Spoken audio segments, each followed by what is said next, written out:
ショベルカー、修理終わりました。早速動かしてみます。これがスイッチです。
ライトのオンオフができるんですよ。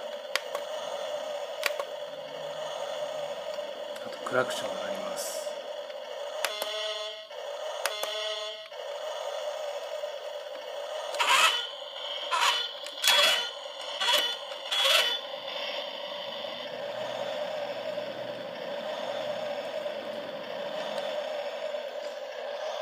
リモコンはこんな感じです。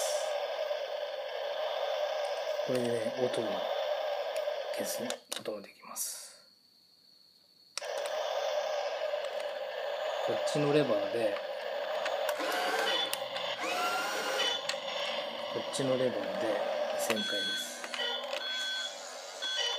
こっちがキャタピラーですね。